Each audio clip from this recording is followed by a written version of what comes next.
no nos falla, estaremos conversando con el doctor Gregorio Dalbón, que es nada más ni nada menos que el abogado del actual vicepresidente de la República Argentina. Estamos hablando de la doctora Cristina Fernández.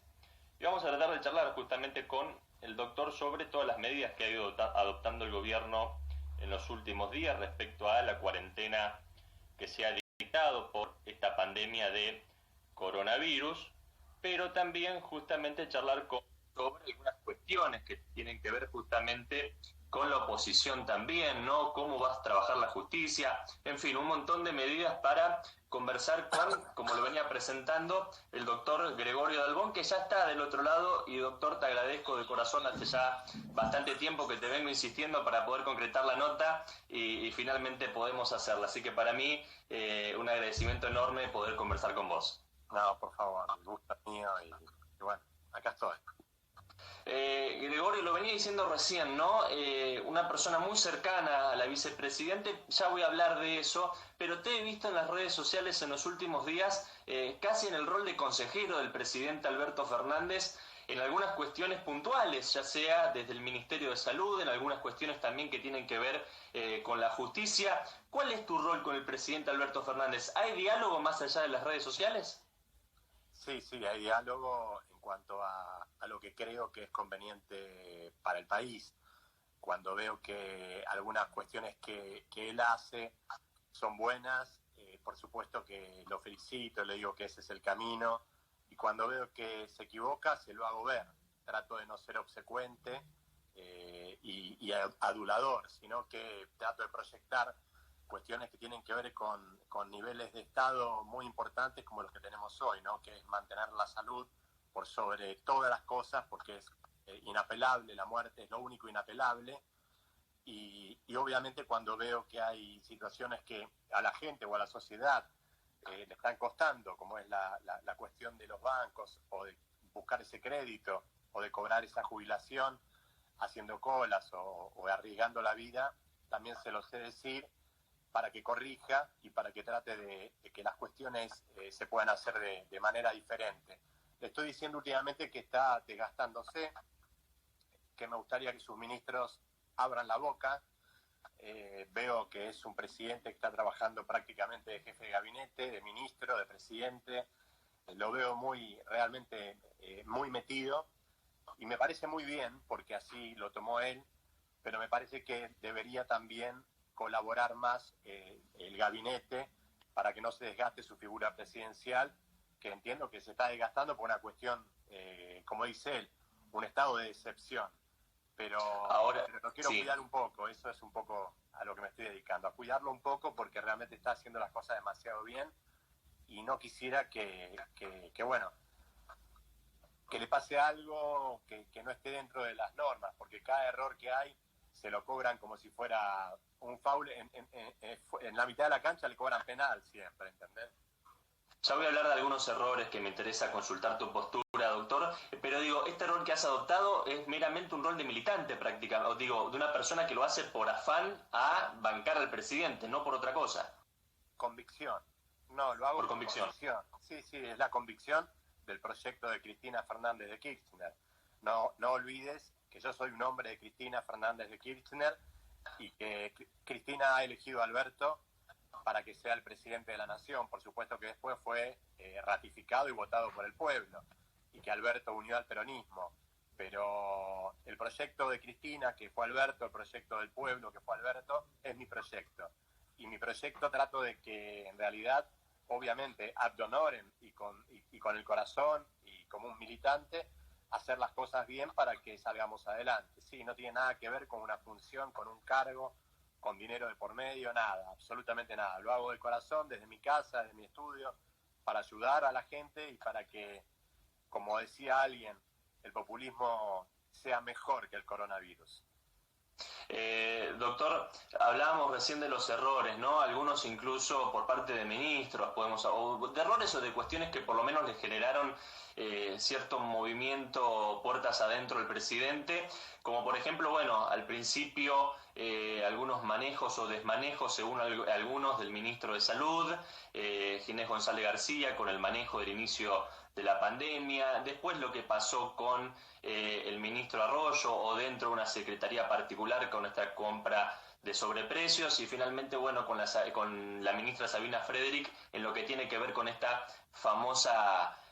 con este famoso patrullaje o ciberpatrullaje, ¿no? ¿Qué rol están ocupando en medio de todo esto los ministros del presidente? No, cada uno está, creo yo, en el rol que corresponde. Los que me nombraste fueron ministros que estuvieron en la, digamos, en la picota, en el sentido de a la ministra de Seguridad se le criticó lo que Patricia Bullrich hacía, porque hasta ella misma dijo que fue una frase no buena el hecho de decir el humor popular y todo eso. Ginés cuando empezó, y nadie sabíamos lo que sucedía con esto, pero creo que a través de Ginés, del presidente y de todos los epidemiólogos, se ha buscado realmente hacer lo que corresponde hacer, por eso somos hoy noticia en el mundo, es decir, que me parece que está solucionado. Y por otro lado me hablaste de un ministro más. El caso del Ministerio de Desarrollo Social, la compra de esos precios.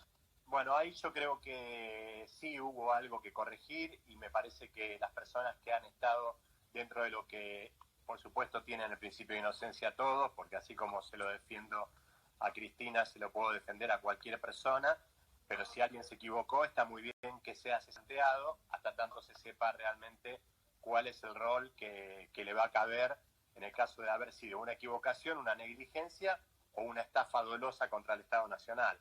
Me parece que eso se corrigió. Lo que tiene el gobierno de Alberto es que cuando hay un error se frena el auto, se corrige la dirección y se va hacia el norte, que es hacia donde hay que ir. Antes teníamos un gobierno que por más errores que había, el presidente decía que íbamos a ir hacia ese error pero más rápido.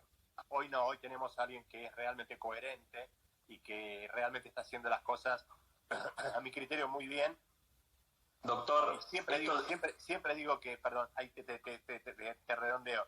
Sí. Siempre digo que las personas que piden perdón o las personas que ratifican lo que dicen son las que realmente trascienden. Y en los últimos tiempos, creo que en las últimas 24, 48 horas, Alberto ratificó que Roca es un miserable, algo que me parece fantástico porque lo es. Y también pidió perdón cuando se equivocó alguien de que le maneja las redes en retuitear algo contra un periodista. O sea que ahí tenés quién es Alberto, quién es el gobierno, quiénes nos están ayudando a pasar esta pandemia, este estado de excepción. A Dios gracias. No quiero contradecirte y entiendo muy bien el ejemplo que recién citabas respecto a lo que Macri decía, ¿no? Ir con mayor velocidad hacia el objetivo que tenían. Pero digo, tampoco olvidemos que al principio de la gestión de Cambiemos se criticaba mucho a ese gobierno por esto de tomar decisiones y después parar la pelota y dar de nuevo, ¿no? ¿Al gobierno de Macri? Sí. En algunas cuestiones, como por ejemplo, recuerdo y pienso en voz alta, la designación, está bien, son cuestiones distintas, ¿no? Pero digo, la designación de jueces por decreto, un ejemplo. Claro, casi un delito lo que me estás diciendo. O sea, no busca otro ejemplo, ese realmente es no conocer la Constitución Nacional. Bueno, pero doctor, la venta con sobreprecios, no sé si es delito o no, tendrá que ser la justicia lo que lo hace, pero tampoco es algo que está muy bueno. Sí, no, totalmente de acuerdo. No, ninguna de las dos cosas son agradables, pero poner jueces por decreto es algo que directamente te habla de quién es el juez que iba a entrar a la corte, de quiénes son los jueces que iban a entrar a la corte. Te habla de un presidente que evidentemente, no sé si será ingeniero, pero bueno, dice que sí. Confío en que sea ingeniero, porque evidentemente de derecho cero, y los colaboradores que tenía, evidentemente de derecho cero, porque el ejemplo, me la dejaste picando en el área, te pido mil disculpas, pero que me pongas el ejemplo de los jueces de la corte que quisieron entrar. Pero son la persona indicada. Y bueno, ¿y qué querés que me la dejaste picando? Fue una barbaridad. Es más, me da vergüenza que esos jueces después hayan entrado con el pliego del Senado. Ya te voy a preguntar bien en detalle sobre la justicia, pero recién me hablabas del populismo y hace algunos días el presidente Fernández se refirió a lo que tiene que ver con la devolución, no sé si la donación o devolución de los salarios por parte de la dirigencia política, pero por lo menos una reducción de los salarios, ya que se le pide esfuerzo a gran parte de la sociedad, y él dijo que lo toma como un pedido o una medida populista que no comparte. ¿Es populismo dejar, te lo pregunto a vos que tratás justamente de pararte afuera del fenómeno para en ese sentido analizar y opinar. ¿Es populista esto de exigirle también a los funcionarios políticos o al sector político que también haga un esfuerzo económico en medio de todo esto? No, no es populista. Es de parte del que lo pide, es como cuando te dicen, yo tengo derecho porque pago mis impuestos. Es medio gorilita eso. Eso es medio gorila. Pero no es populista. A mí me parece que sería demagógico. Hoy sería fácil que cualquier político diga, me bajo los impuestos, perdón, me bajo el sueldo, la dieta. De hecho, Massa hoy dio o ayer un reportaje y manifestó con Antonio Laje que hay muchos que están donando el 30, el 40 y algunos donaron la dieta completa por lo que está sucediendo con la pandemia. A mí no me parece un tema trascendental que se bajen los sueldos los políticos porque me parece un tema demagógico. Me parece que lo que deberían hacer es trabajar un poco más. Hoy la vicepresidenta consultó a la Corte para ver si podemos trabajar el Congreso y que no esté con puertas cerradas, sino que realmente trabajen de alguna manera en forma digital o en forma de internet o como fuera, con esto del Zoom, para tratar de que trabajen. A mí lo que me gustaría es que los políticos, más allá de bajarse o no los sueldos, estén trabajando. Me gustaría que las personas del Poder Judicial se vayan turnando, pero que realmente trabajen. Ese tipo de cosas, ¿no? Como está haciendo Alberto, porque Alberto está siendo hoy prácticamente el único de los tres poderes que está trabajando de sola sombra, ¿no? Y creo que podrían colaborar todos los poderes del Estado, el Poder Judicial y también, obviamente, el Poder Legislativo. El tema de bajarse los sueldos para mí es anecdótico porque, te vuelvo a repetir, con la baja de los sueldos de los políticos no tenemos mucho para recaudar, porque no es pero sí sería un buen gesto por ahí para la sociedad que está esperando que se bajen los sueldos y ese tipo de cosas. Yo no lo tomo como un buen gesto, porque me parece que en realidad lo que está haciendo el gobierno es fantástico en materia de mantener a todos los argentinos unidos para que la vida sea más importante que todo lo demás, porque lo único inapelable es la muerte, como te dije antes. ¿Considerás que la oposición está encolumnada tras las medidas del presidente? ¿Sentís que es una oposición que está acompañando o está poniendo palos en la rueda? No, hay parte de la oposición, para no generalizar, que sí, que está acompañando y que me parece que en este momento el único enemigo que tenemos enfrente es el coronavirus.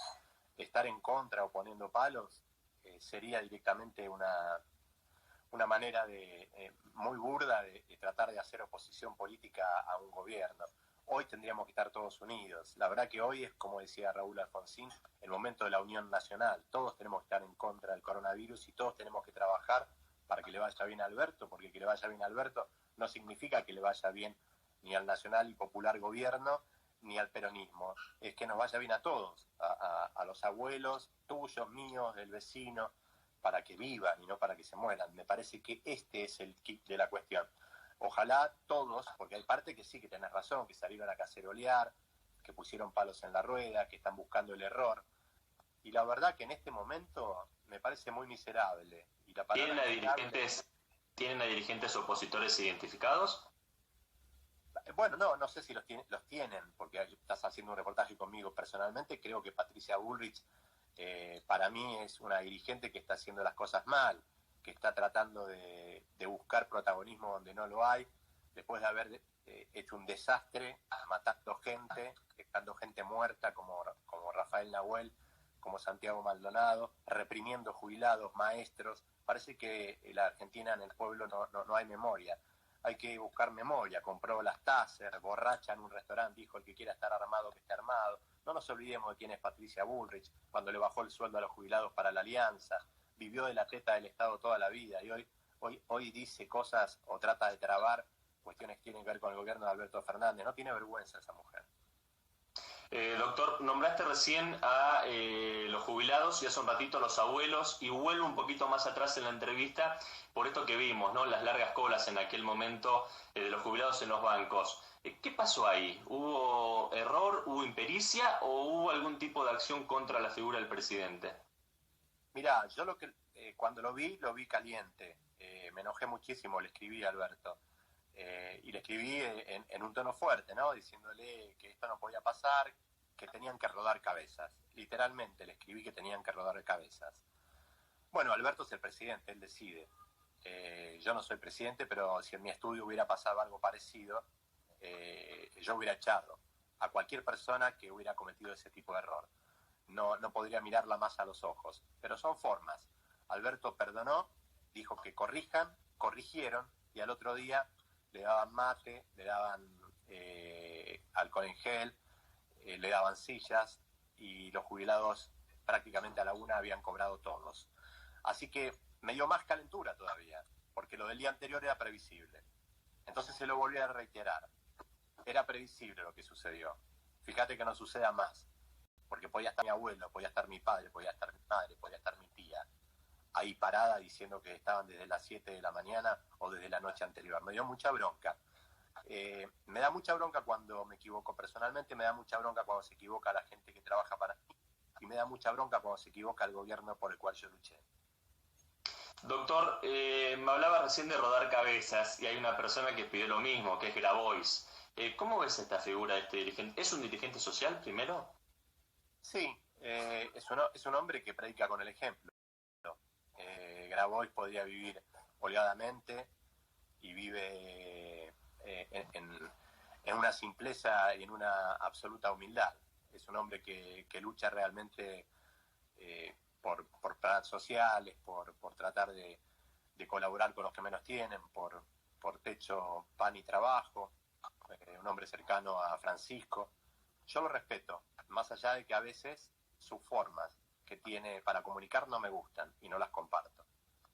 Bien, y me hablabas también de que al día siguiente con los abuelos, como se ve en gran medida, había gente, ¿no?, entregando mate cocido, facturas y demás, entre ellos personal de las Fuerzas Armadas o personal policial, pero me tengo con el primer ejemplo y a eso voy, ¿no? ¿Cómo observás esta postura que han tenido las Fuerzas Armadas a requerimiento del presidente, coordinados por el ministro de Defensa? Digo, ¿cómo ves esta posición que tienen las Fuerzas Armadas que quizás hace algún tiempo atrás no nos imaginábamos que en un gobierno peronista puedan tener esa trascendencia? No, lo veo saludable, así como vi saludable el juicio a las juntas y que los genocidas vayan todos presos, como vi saludable que le rechacen la prisión domiciliaria a Astiz en el día de ayer.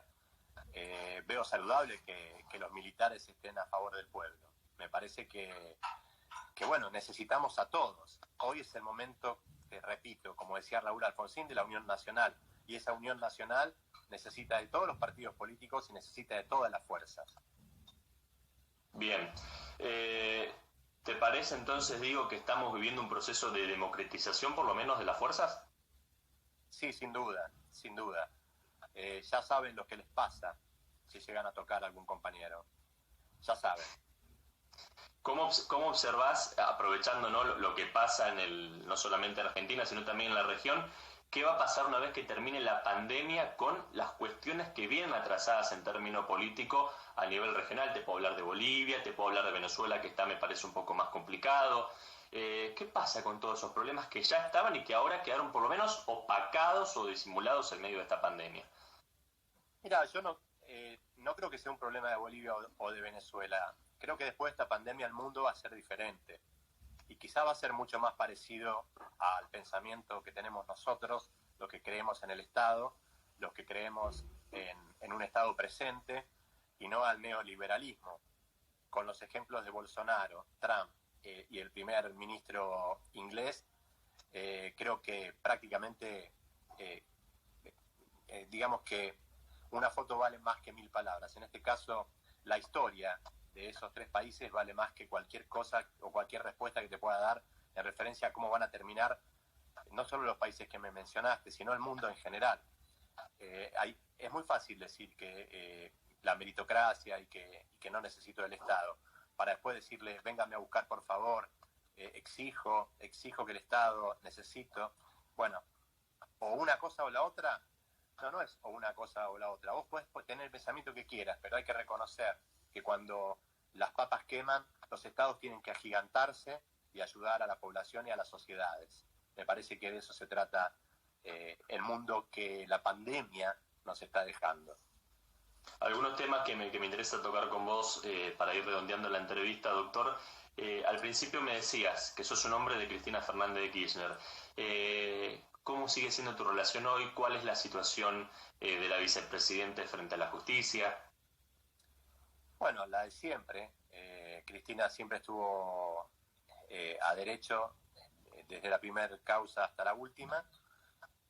Hoy Cristina hizo un proyecto a través de sus colaboradores en el Congreso en relación a un pedido a la Corte para que se expida sobre la constitucionalidad de que el Congreso pueda sesionar a nivel de Internet para no tener que ir todos al Congreso y hacer un foco de contagio. Mi relación con ella es absolutamente profesional. Algunos proyectos de ley estoy haciendo, algunas cuestiones que tienen que ver con la reforma judicial estoy haciendo, y también estoy colaborando con el Ministerio de Justicia en relación a tratar de ver qué fue lo que hizo Macri apurado para nombrar jueces que no lo merecían y qué sucede con aquellos que habían salido primero y que merecían realmente ser magistrados, para colaborar y que el que salió primero vaya de juez y el que salió 20 y entró que sea destituido. Para que entendamos entonces, o principalmente la gente que a veces te suele ver en la televisión, normalmente haciendo alusión a alguna causa que la vicepresidente debe encarar, hoy no solamente abogado defensor, sino un asesor legal específico de la vicepresidenta, ¿es así? Sí, podríamos llamarlo. Digo, porque estás también en la redacción hasta de proyectos, digo. Sí, bueno, es porque aparte me gusta, porque ahora nos agarró la pandemia y tengo tiempo de escribir. Realmente a veces cuando uno está en tribunales a la mañana, en el estudio a la tarde y con todos los empleados, a veces no se puede. Pero sí, hoy podríamos decir que estoy tratando no de asesorar, sino de ayudar. De alguna manera de mandarle cosas, de que ella observe si sirven, que las hagan ley, si no sirven, que vayan al tacho de la basura. Pero de alguna manera las ideas que tengo se las paso. Doctor, con lo que me decías recién del proyecto que están trabajando justamente para que sea la justicia la que determine la posibilidad o la constitucionalidad de trabajar a distancia en cuanto al trabajo de los senadores, desmentís lo que ya algunos dicen que es Cristina tiene paralizado el Senado, ¿no? Sí, claro, ¿cómo va a tener paralizado el Senado? Al contrario. Si vos supieras lo que trabaja Cristina, lo que está haciendo, ¿sabes? Mira, yo creo que es la persona que más experiencia tiene en política de toda la Argentina hoy, no solamente por lo que sabe, sino por lo que fue y es. Es 2 veces presidenta, eligió a nuestro presidente, después obviamente lo votó el pueblo, pero además es una estadista política que cuando todos pensaban que Macri iba a poder ser reelecto, con una jugada lo dejó patas para arriba, al macrismo, al neoliberalismo. Y finalmente la pandemia nos está dando un poco la razón del rol del Estado, en el que siempre confió Cristina, que es proteger al más débil. Así que, no, estoy en eso, en tratar de colaborar. No sé, me perdí un poco ahí con tu última pregunta. No, te preguntaba porque hay sectores, particularmente de la oposición, que, bueno, denuncian públicamente que Cristina había paralizado, distinto a lo que por ahí pasa en diputados, por lo menos públicamente, la labor parlamentaria del Senado. Ahí va la pregunta que, bueno, te decía, hace un ratito me mencionabas este proyecto para justamente poder trabajar. Sí, no, y además es imposible que ella paralice el Senado porque no está dentro de las funciones constitucionales que tiene la presidenta del Senado poder paralizarlo. No tiene la función de paralizar el Senado un presidente del Senado. En realidad el Senado y tanto la Cámara Baja como la Alta no pueden ser paralizados. O sea, la Constitución no prevé que alguien pueda paralizarlo, solo un golpe de Estado paraliza un Senado. Para paralizar el Senado debería haber un golpe de Estado. Lo que está sucediendo hoy es que a través de un decreto de necesidad y urgencia no podemos tener aglomeraciones de gente. Y hoy, si se hace una sesión en diputados o en senadores, tendríamos mucha gente, y si alguno de ellos que tiene edad para tener posibilidad de tener un peligro en el contagio, realmente no sería sanitariamente permitido que se haga una sesión en el Senado. Pero recordá lo que te dije, solo un golpe de Estado militar puede forzar a que el Senado no sesione. Reconozco que me queda mucho dando vueltas esta idea que mencionaste un par de veces de Cristina eligió a Alberto como presidente y después lo ratificó, lo volvió a elegir el pueblo. Esto que muchos otros también, algunos oportunistas, según dicen los propios oficialistas, consultan, ¿dónde está Cristina? ¿Por qué no habla? ¿Por qué no aparece? ¿Qué simbología o qué mensaje quiere dar la vicepresidente detrás de su desaparición, por lo menos pública, en medio de estas determinaciones que tiene que tomar el presidente? Está cumpliendo con el rol que le cabe. El presidente está haciendo de presidente y la vicepresidenta está haciendo de vicepresidenta. El problema que tienen algunas personas de la oposición es que no pueden vivir sin la figura de Cristina. Necesitan verla, escucharla. No lo soportan, no verla, no escucharla. Pero está haciendo de vicepresidenta. ¿Cuál es la función de la vicepresidenta? Ser presidenta del Senado. Bueno, el Senado no está sesionando. Cuando sesiona el Senado la van a ver. Quédense tranquilos. ¿Usted dice que la extrañan? Totalmente. Es una figura pública que si está en silencio es porque está en silencio. Si habla es porque habla. Si realmente hace una alocución brillante en el Senado es porque hizo una alocución brillante en el Senado. Si realmente hizo una alocución que fue despampanante o con algún calificativo o alguna adjetivación, o qué mal, mirá lo que dijo Cristina. Digamos que la chuma del barrio necesita a Cristina. La necesita. Al final quiero pedirte una reflexión sobre lo que estamos viviendo y también preguntarte en profundidad por la justicia. Y esto que te iba a preguntar ahora, antes de eso, alguna vez en alguna entrevista radial ya lo hice, pero me parece oportuno hacerlo justamente en esta sintonía que estamos hablando. ¿Cómo es Cristina en lo íntimo, en el trato? Porque justamente recién decías, ¿no? Las distintas exposiciones o grados de exposiciones que tiene la vicepresidente, a veces un poco efusivas, a veces con cierto trato a otros senadores o pares que a otros no les simpatizan, no les gustan o aprovechan justamente para criticarla. ¿Cómo es Cristina a la hora de trabajar o a la hora de relacionarse? Digo, cámaras apagadas. Es muy exigente, es muy sólida. Lo que quiere, lo quiere ya y bien. Es una mujer que reconoce el trabajo, pero que da por entendido que lo tenés que hacer perfecto. Es perfeccionista y es muy inteligente. Generalmente se anticipa y sabe cuando vas a consulta. Prácticamente cuando dijiste las 3 primeras palabras te dice la respuesta. Es realmente brillante, pero te lo estoy diciendo como profesionalmente, ¿no? Después, como persona, lo que conozco es simplemente a Cristina Madre, que ya lo ha demostrado, y a Cristina Abuela, que bueno, en algunas oportunidades la he visto, que realmente es muy tierno ver cómo está con sus nietos, ¿no? Doctor, te quería preguntar por la justicia. ¿La justicia argentina está en cuarentena mucho antes de que haya llegado la pandemia del coronavirus? No, la justicia argentina está podrida. O sea, está podrida. Está llena de gusanos. Ya está podrida antes del coronavirus. Hay muchas manzanas podridas y hay que tratar de sacar a todos los gusanos que habitan en la justicia argentina. Y de eso se trata un poco el trabajo que estoy tratando de hacer. De que los gusanos se vayan y que queden las manzanas que están con ganas de ser jueces, que tienen realmente vocación y que realmente han tenido carrera judicial y que tienen antecedentes académicos. Hoy están de fiscales y de jueces algunos personajes que realmente solo eran amigos de Angelici. Y eso no puede ser. En cuanto a cargos dentro del sistema judicial o en lo que tiene que ver con el sistema político electivo, ¿Gregorio Dalbón tiene alguna aspiración en el corto o mediano plazo? No. Mi aspiración es tener siempre mi estudio, es colaborar con lo que yo siento de convicción con el gobierno por el que luché, pero no me interesa la función pública. Me interesa la función privada, me interesa vivir de la pelea diaria. Extraño mucho el pleito, las audiencias, la pelea, la lucha. Nací para eso, no nací para cobrar un sueldo. Doctor, aprovecho a agregar una pregunta.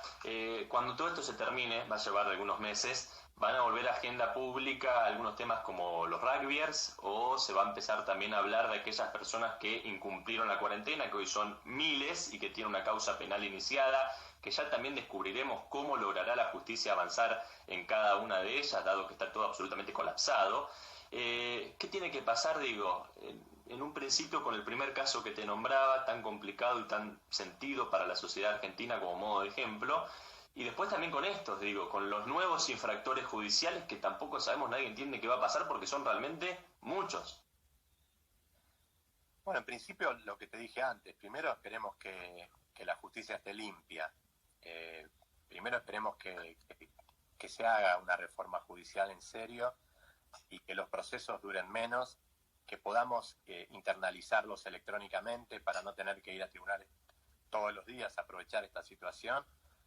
¿Qué va a pasar en un futuro con toda la gente que está labrada en un acta por haber realmente cometido el error o la caradurez de salir a escaparse de la cuarentena? Lo determinará la justicia en cada caso en particular. No es lo mismo el chico que se burló con las tablas de surf que el que se metió en el buquebús con infectado de coronavirus sabiendo que tenía coronavirus. Esos tratos deben ser diferentes. Yo, si fuera juez, no le haría una pena de prisión a nadie. Le haría que vayan a colaborar a los hospitales mientras dure la pandemia para colaborar con los médicos, las enfermeras. Les haría tareas comunitarias durante la pandemia. Obviamente que se tienen que cuidar, ¿no? Pero les haría cumplir con tareas comunitarias. Vas a ver cómo no joden más.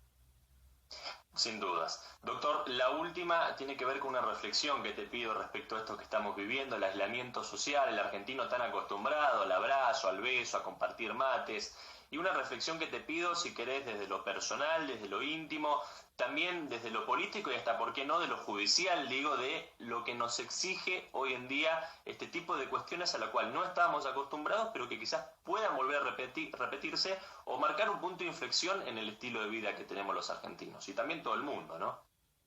Mira, en lo personal, a este virus lo vamos a vencer, va a ganar la humanidad, como le ha ganado a todas. Y a mí este virus no me va a privar de darle un abrazo a un amigo o de darle un beso a mi mujer o de abrazarme cuando River haga un gol. No se puede. ¿Qué vamos a ir a la cancha y nos vamos a mantener a 1,5 metros en la Popular? Un paréntesis, doctor. ¿Habrá visto? Difícil, ¿no? Vamos a volver a abrazarnos. Habrá visto la noticia que decían que iba a volver a jugarse el fútbol, pero sin tiro de esquinas y... ¿Escuchó eso?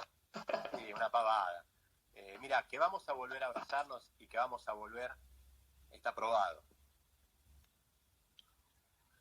Doctor, te agradezco mucho estos minutos para conversar. Esto también es parte de lo que nos exige el aislamiento, los nuevos métodos de comunicación y de esta manera, bueno, haber podido aprovechar estos minutos para, bueno, entretenernos también cada uno desde su lugar, pero justamente acercarle a la gente la postura de una persona como vos, muy cercana al gobierno nacional de turno, muy cercano a una persona que, como bien describías, es la vicepresidenta de la República Argentina y una persona que analiza y mucho todo lo que tiene que ver con la justicia, que es un poder que hoy está siendo muy criticado y muy cuestionado por todos los argentinos. Así que valoro mucho tu tiempo y te lo agradezco mucho de corazón.